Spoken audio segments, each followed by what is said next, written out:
শেষ জামানায় আবার সারা বিশ্বে বিজয়ী রূপে ছড়িয়ে পড়বে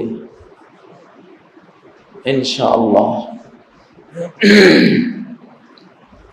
নবী সাল্লাল্লাহু আলাইহি ওয়াসাল্লাম বলেছেন, মাসালু উম্মতি কামাসালিল ওয়াইস, আমার উম্মতের এক্সাম্পল, উদাহরণ।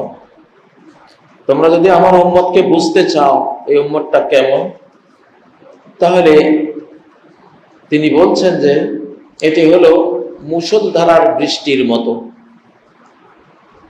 লা ইউদরা আউয়ালুহু খায়রুন আম আখিরুহু, এটা জানা যায় না যে বৃষ্টির প্রথম অংশ বেশি কল্যাণকর না শেষের অংশটা বেশি কল্যাণকর।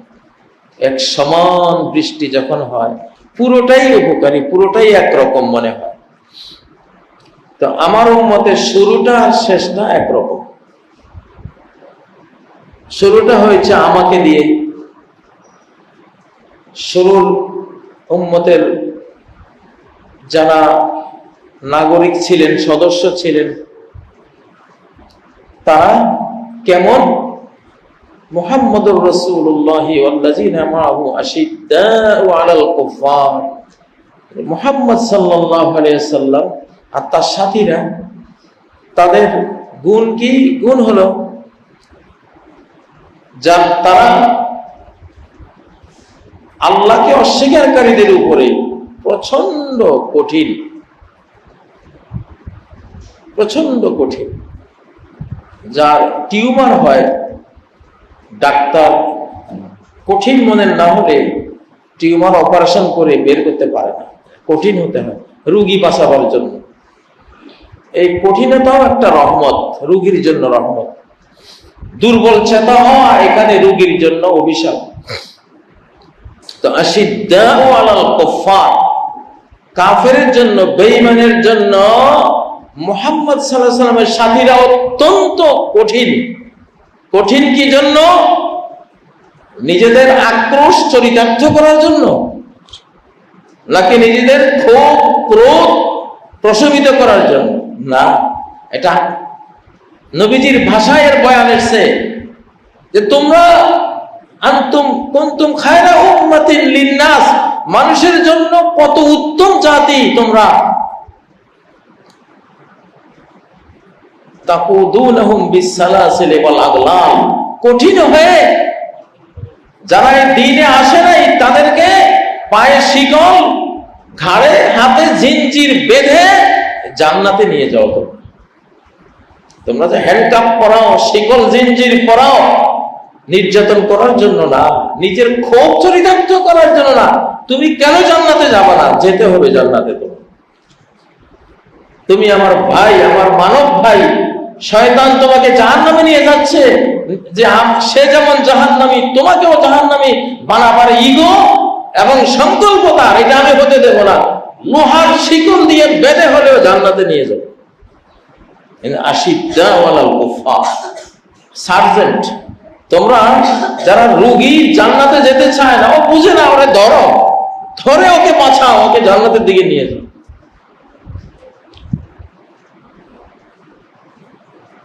হযরত আলী এক যুদ্ধ চলছে, ঘমসান যুদ্ধ চলছে।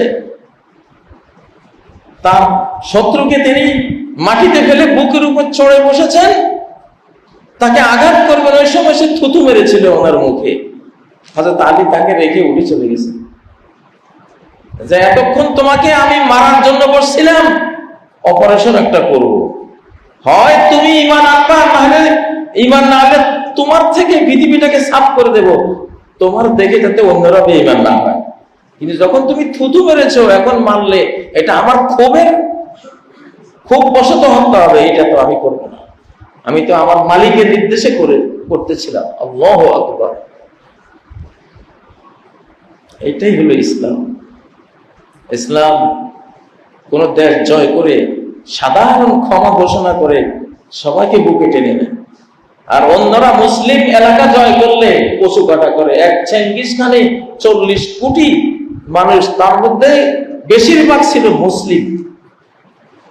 ইমাম বুখারার দেশ বুখারেস্ট, নিসাপুর ইমাম মুসলিমের দেশ নিসাপুর, গোটা মধ্য এশিয়া সুলতান আল খারেজমির সাম্রাজ্য পুরাটাই গোরস্থান বানিয়ে দিয়েছে, কিন্তু মুসলিমরা কখনো এমনটা করে নাই। তো আশিদ্দাউ আলাল কুফার, এটা কাফেরের জন্য সে কঠিন, তাকে বাঁচাবার জন্য। রুহামাউ বাইনাহুম, নিজেদের মধ্যে হলো একে অপরের প্রতি দয়ালু। তা তুমি মুমিন, তুমি জান্নাতের পথের প্রতীক, আমি তোমাকে হিট করবো কেন, বিট করবো কেন, তোমাকে মারবো কেন? আজকে আমাদের সমাজ হয়ে গেছে উল্টো, নিজেরা একে অপরের জন্য আমরা মারমুখী, কঠিন, জেল, জরিমানা, খুন, গুম সব মুসলমানকে করে। এক মুসলমান আর মুসলমানকে পাইলে খুন করে, কত নিষ্ঠুরতা! অথচ বেঈমানদের সামনে গিয়া জি হুজুর, জি হুজুর। যেখানে শক্ত হওয়ার কথা, যেখানে শক্ত হওয়ার গুণ ছিল, সেখানে হয়ে গেছে গোলাম, আর যেখানে নরম হওয়ার কথা, সেখানে হয়ে গেছে সে পাষাণ। সব পুরোটাই সমাজ উল্টে গেছে। এই সমাজ ঠিক করতে হবে, এই সমাজ এখন ঠিক করতে হবে। ঠিক আসমান থেকে শুরু হচ্ছে, আবার শেষ জামানা প্রথম জামানার মতো যুদ্ধ হবে, ইমানদার আর বেঈমানি ঘুরে যাচ্ছে। পাকিস্তান, সৌদি আরব পারমাণবিক চুক্তি হয়ে গেছে, তুরস্ক, মিশর চুক্তি হয়ে গেছে, বাংলাদেশের সাথে হতে হবে ইনশাআল্লাহ। মুসলমান এক হয়ে যাবে, লড়বে বেঈমানের সাথে, বেঈমানের ক্ষতির জন্য না, বেঈমানকে জান্নাতে নিতে হবে। এটা আমার মিশন আছে, দায়িত্ব আছে। সামনে খ্রিস্টান জাতি ইসলাম কবুল করে ফেলবে ইনশাআল্লাহ। সূরা নিসার 159 নম্বর আয়াতের যে প্রেডিকশন, এটা বাস্তবায়ন। তো সমাজ এখন ঠিক করতে হবে। মুসলিমরা নিজেরা মারামারি করলে অমুসলিমরা আপনার উপরে সাম্রাজ্যবাদের থাবা বিস্তার করবে। বাংলাদেশের মাদ্রাসায় এখন টাকা বিতরণ শুরু হয়েছে, এক আলেমকে আরেক আলেমের বিরুদ্ধে লাগিয়ে দেওয়ার জন্য, এক হুজুরকে আরেক হুজুরের বিরুদ্ধে ব্যবহার করার জন্য, এক ইসলামী দলকে আরেক ইসলামী দলের বিরুদ্ধে ব্যবহার করার জন্য।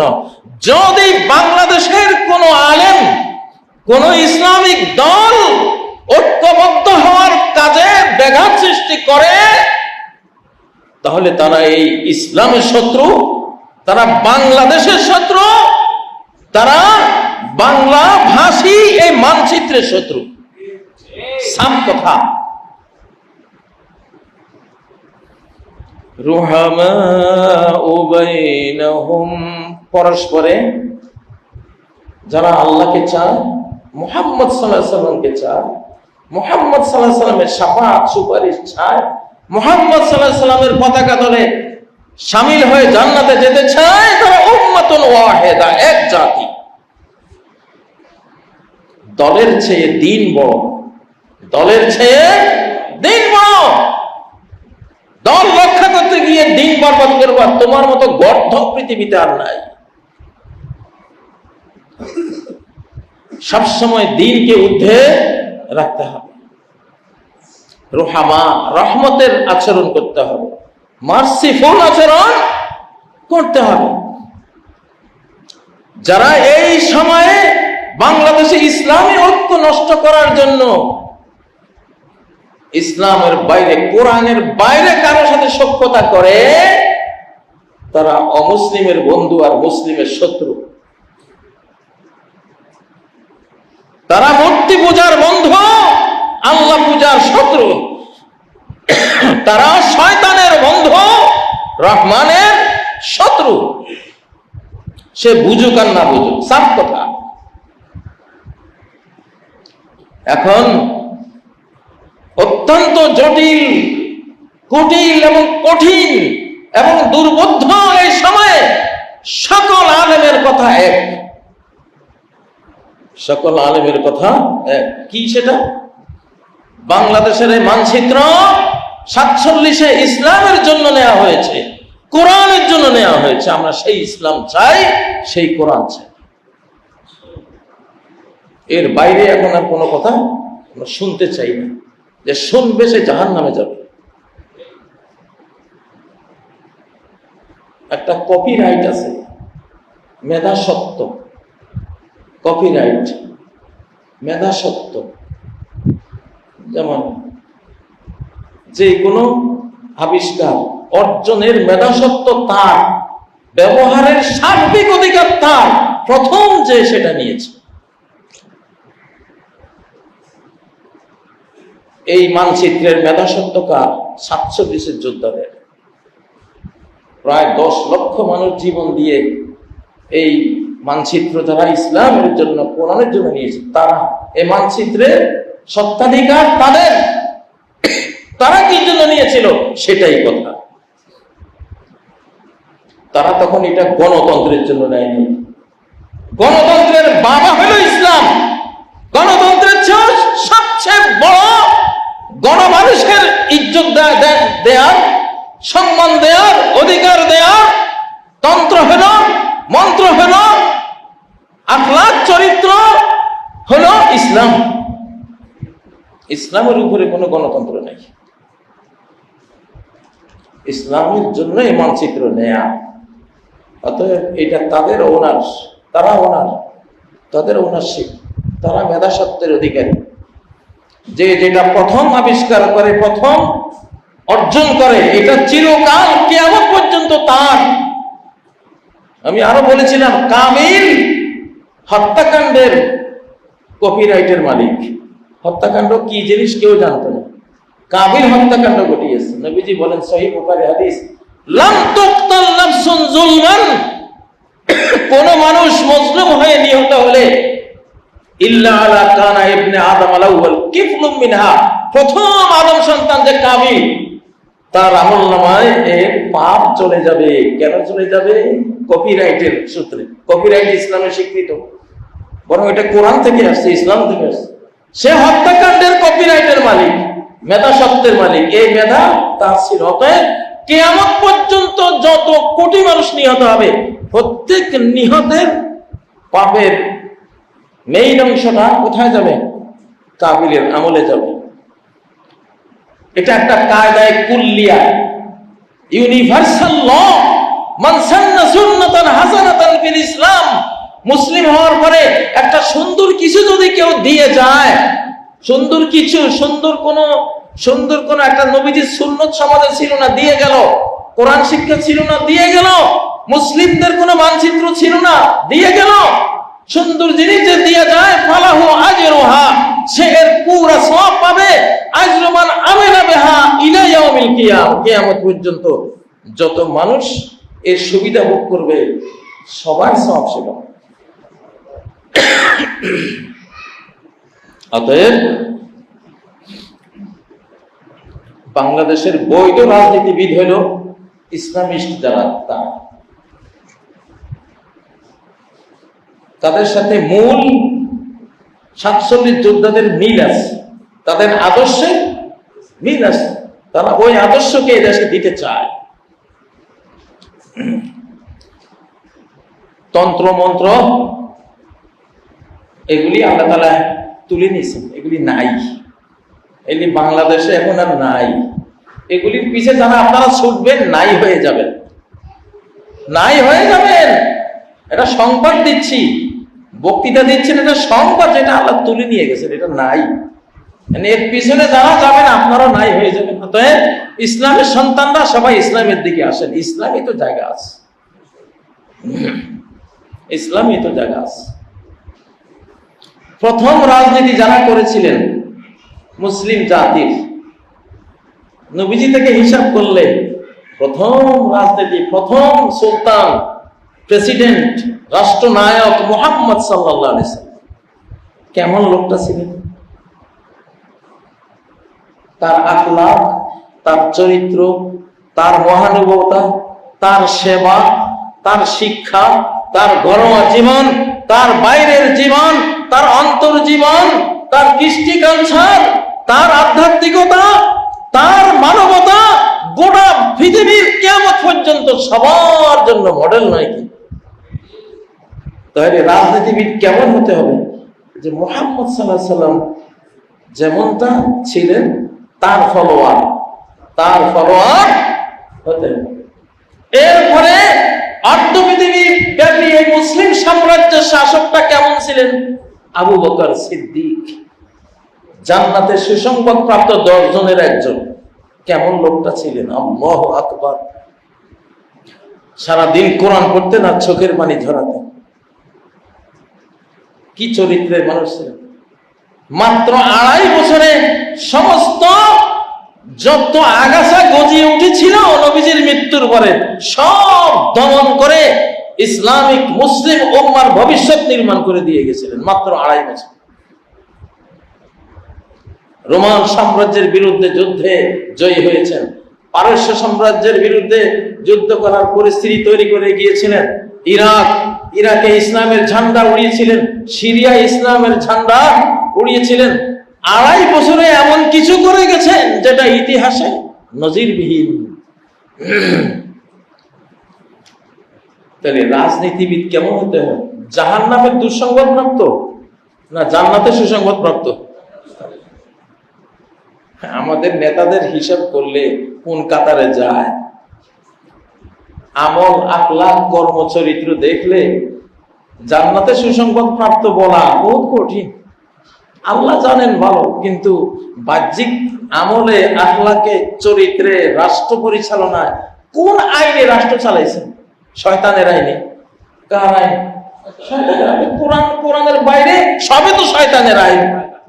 শয়তান মানে অভিশপ্ত, তার আইন মানে অভিশপ্ত, তার সিস্টেম মানে অভিশপ্ত, লানতপ্রাপ্ত, মালাউন। ঠিক নয় কি? লানতের সিস্টেমে দেশ চালানোর কারণে এত মুসলিমরা আজকে এই দুর্গতি আমাদের। রাজনীতি কেমন হইতে হয়? জান্নাতি হইতে হয়, জান্নাতি মানুষ হইতে হয়। তার আখলাক দেখলে জান্নাতি বলে মনে হবে, তার মানবতা দেখলে জান্নাতি বলে মনে হবে, তার সেবা, তার শিক্ষা, তার কৃষ্টি কালচার দেখলে, তার ইনসাফ আদালত দেখলে, মানুষের প্রতি তার দয়ালু ভাব দেখলে মনে হবে এই লোকটা জান্নাতি। ওমরের সাথে এক লোকের দেখা, সেই লোক জাহিলির যুগে ওমরের ভাইকে হত্যা করেছে। এখন সেই লোক তো সাধারণ পাবলিক, আর ওমর তো অর্ধ পৃথিবীর শাসন করতাম, ফুল পাওয়ার। ওই লোক ভয় পাচ্ছে, ওমর জানে কি করে আমারে, আমি তার বাইরে মারছি অন্যায় করে। সে বলতেছে, ওমর এখন তো তুমি রাষ্ট্রনায়ক, আমি তোমার নাগরিক, আমি তো তোমার ভাইরে মারছি, তুমি জানো, তুমি এখন কি করবা? এই ওমর, ইনসাফ, আদালত, জাস্টিসের বাইরে এক কদমে ওমর তোমার বিরুদ্ধে দেব না। তোমার আমার ভাই হত্যার কারণে ঘৃণা করতে পারি, কিন্তু ইসলামের ইনসাফ আমাকে বাধাগ্রস্ত করছে তোমার দিকে হাত বাড়ানো থেকে। কারণ জাহিলি যুগের সব হত্যাকাণ্ড বিদায় হজ্জের সময় নবীজি বলে গেছেন, আমি পায়ের নিচে সব পিষ্ট করে গেলাম, এগুলো নিয়ে আর কেউ কথা বলবে না। আল্লাহু আকবার। ভাই হত্যা তো দূরে থাকুক, আমরা এক সময় একটা ওনার বিষয় নিয়ে একটা কথা বলছি, এখানকার হাজার হাজার মানুষ গুম হয়ে গেছে। রাজনীতিক এটারে বলে? রাজনৈতিক ওমরকে বলে। আল্লাহু আকবার। যে ওমর এই মিম্বারে উঠছিলেন, খুতবা দেবেন, এক নাগরিক, গ্রামীণ নাগরিক বলছে, ওমর যেই কাপড়ের জামার পায়জামা পরে তুমি উঠছো, এই জামা তো, এই কাপড়টা তো সরকারি ছিল, তুমি এক টুকরা পেয়েছো, আমিও এক টুকরা পাইছি, আমার এক টুকরায় তো আমার জামার পায়জামা হয় নাই, তোমার হইল কেমনে? তুমি কি রাষ্ট্রের এক টুকরা কাপড় আত্মসাৎ করেছো? তুমি কি আত্মসাৎকারী? তাহলে খুতবা পরে দিবা, আগে আমার কাছে জবাব দাও যে এই এক টুকরা বাড়তি কই পাইছো তুমি? গণতন্ত্রের ফেরিওয়ালারা শুনো, তোমাকে গণতন্ত্র কি? হ্যাঁ, তোমাকে গণতন্ত্র হইল উনি আসবে, গোটা ঢাকার রাস্তাঘাট সব বন্ধ। হ্যাঁ, মুখ তো ছুটে ভাই, মুখ ছুটাইতে চাই না, দেখছি তো চোখে। হ্যাঁ, নিজের বাসভবন, নিজের এক একজন আত্মীয় স্বজনের জন্য রাষ্ট্রের লক্ষ লক্ষ কোটি টাকা। একটা হিসাব পেলাম 29 লক্ষ কোটি টাকা ওনারা আত্মসাৎ করে গেছেন। 29 লক্ষ কোটি টাকা। আর ওমর জবাবদিহিতা করতে হচ্ছে মিম্বরে দাঁড়াবার আগে। ওনার একটা লুঙ্গি একই কালারের কাপড়ের, কোত্থেকে পাইলেন? তো ওমর বলছে, তখন ওমরের ছেলে আব্দুল্লাহ ওই মসজিদে ছিল। আব্দুল্লাহ উঠে দাঁড়িয়ে বললেন যে আমি উত্তর দিচ্ছি, আসলে ওই এক টুকরায় আমার বাবা পেয়েছেন, এক টুকরা আমিও তো পেয়েছি। এক টুকরায় না আমার বাবার জামা হয়, ফুল সেট হয়, না আমার হয়। পরে আমারটা আমি আমার বাবাকে দান করে দিয়েছি, খলিফাকে দান করে দিয়েছি। আল্লাহু আকবার। এই খলিফা আমার আসবে এখন ইনশাআল্লাহ। এই খলিফা আমার আসার আলামত আমরা দেখতে পাচ্ছি কিনা? আসবে ইনশাআল্লাহ, শুরু হয়েছে। এটা চাই এবারে রাজনীতিতে, এটা চাই এবারে রাজনীতিতে, এটা চাই। মিষ্টি খেতে খেতে ডায়াবেটিস হয়ে গেছে এরকম রাজনীতি, যারা তওবা করে পালাও রাজনীতি থেকে। ওই রাজনীতিক চাই। আবু বকরের স্ত্রী 1 মাস একটু একটু পয়সা জুগিয়ে প্রেসিডেন্ট সাহেবকে দিলেন যে আমাকে একটু মিষ্টি খাওয়া। ওই এইটুকু তোমার তাহলে বাড়তি তুমি করতে পারছো, তাহলে আমি আল্লাহর কাছে কি জবাব দেব কিয়ামতের ময়দানে? এটা জনগণের সম্পদ, এইটুকু জনগণের ট্রেজারিতে জমা করে দিয়েছে। এই খলিফা আসবে এখন ইনশাআল্লাহ। আর কাউকে এখন রাজনীতি করতে দেওয়া হবে না ইনশাআল্লাহ, দেওয়া হবে না বলছি। আকাশ অ্যাকশনে আছে। কে অ্যাকশনে আছে? আকাশ।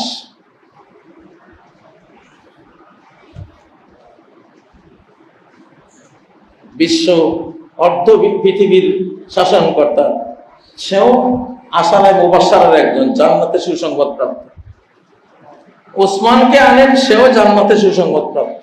হযরত আলীকে আনেন, কি বলবেন, উনি তো আহলে বাইতে নবুয়তেরই সদস্য। আল্লাহু আকবার, জান্নাতে সুসংবাদ প্রাপ্ত। এরপরে হযরত হাসান রাদিয়াল্লাহু তাআলা 41 হিজরিতে যিনি খেলাফত ছেড়ে দিয়ে মুআবিয়া হাতে দিয়েছেন, উনিও জান্নাতের সুসংবাদ প্রাপ্ত।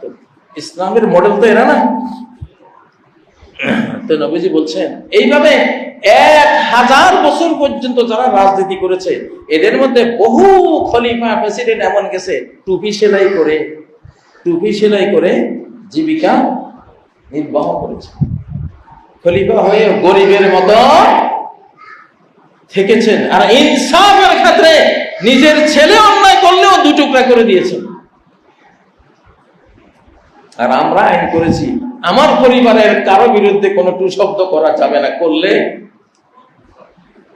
তার এই দেশে থাকার অধিকার নাই। এসব রাজনীতি মুঠা বেঁধে 5ই আগস্ট আল্লাহ তাআলা এগুলি কবর দিয়ে দিচ্ছেন।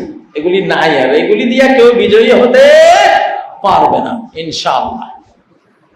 রাজনীতিকরা, তোমাদেরকে রাজনীতি আমরা শেখাবো কোরআন দিয়া।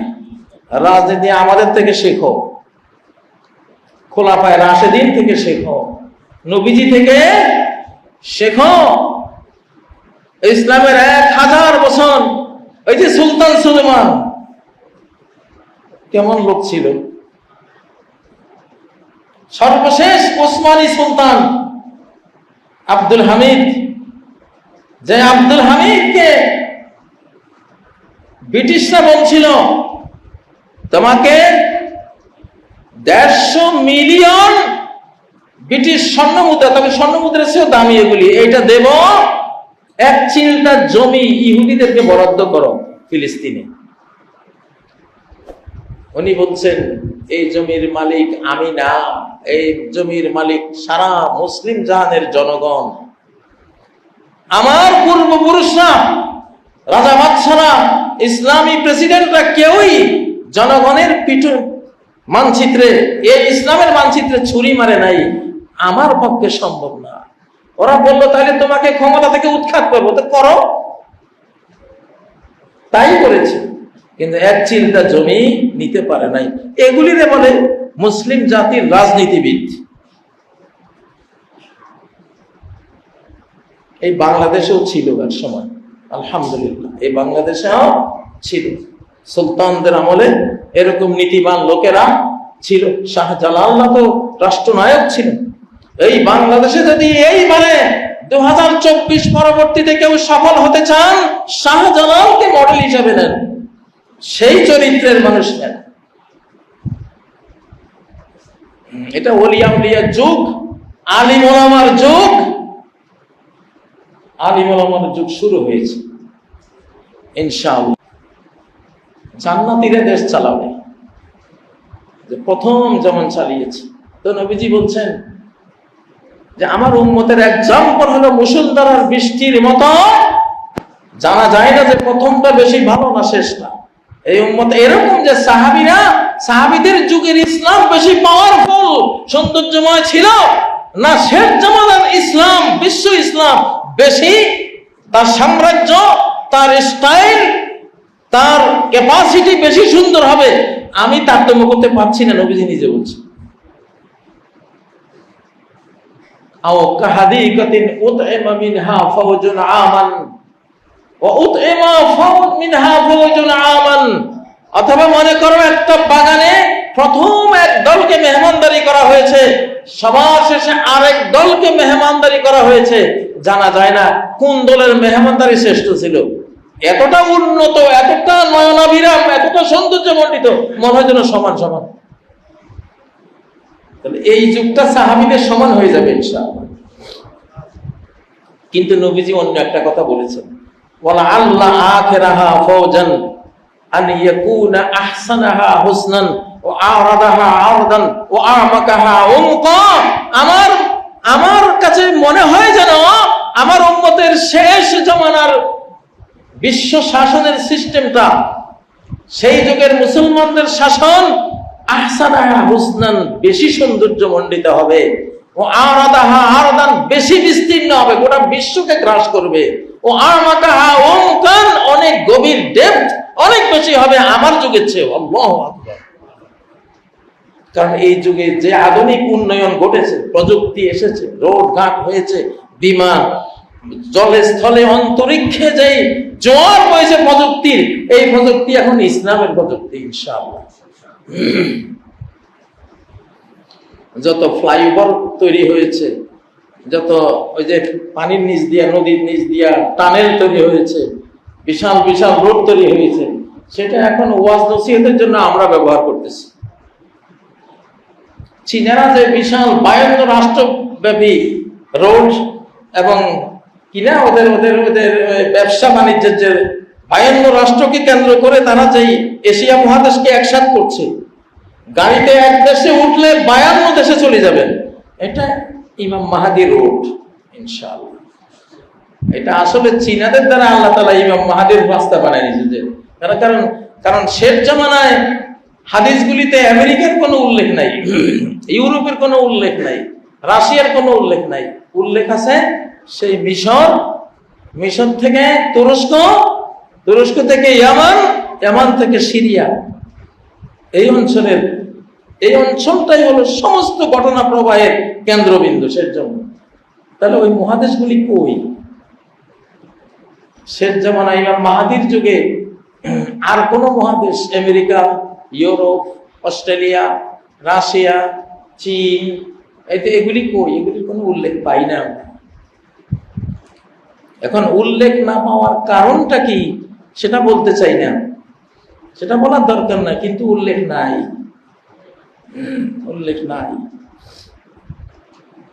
পৃথিবী কোথা থেকে কোথায় যাবে, কি হবে, পৃথিবীর মালিকই তো জানেন। অতএব এখন আর ভয় নাই। বাংলাদেশে আলহামদুলিল্লাহ এখন সেপ্টেম্বর মাস, আজকে 26 তারিখ সেপ্টেম্বর, কালকে 27 তারিখ। 27 সেপ্টেম্বর নবীজি 622 খ্রিস্টাব্দে 622 খ্রিস্টাব্দে 27 সেপ্টেম্বর নবী সাল্লাল্লাহু আলাইহি সাল্লাম মদিনায় আগমন করেন, মদিনা রাষ্ট্রের গোড়াপত্তন করেন। আর সেই নবীর একজন ওয়ারিস আমি কাজী ইব্রাহিম 27 সেপ্টেম্বর 2021 সাল এই একই তারিখে আমি যখন বন্দি দশায় পড়েছিলাম, আমিও এই নতুন স্বাধীন বাংলাদেশের গোড়াপত্তন করেছি। স্বাধীন বাংলাদেশ জিন্দাবাদ প্রথম চিৎকারটা আল্লাহ আমার এই মুখ দিয়ে দিয়েছিলেন। এই আওয়াজটা আমার মুখের, চারটিখানি বিষয় না। এই যুগে আল্লাহ তাআলা যাদের কেউ নেই এদেরকে দিয়ে কাজ করবেন, যাদের কোনো দল নাই বল নাই বাহ্যিক কিছুই নেই, মনে হবে এরা কি আবাবিল টাইপ, এইসব লোক দিয়ে আল্লাহ কাজ করবেন।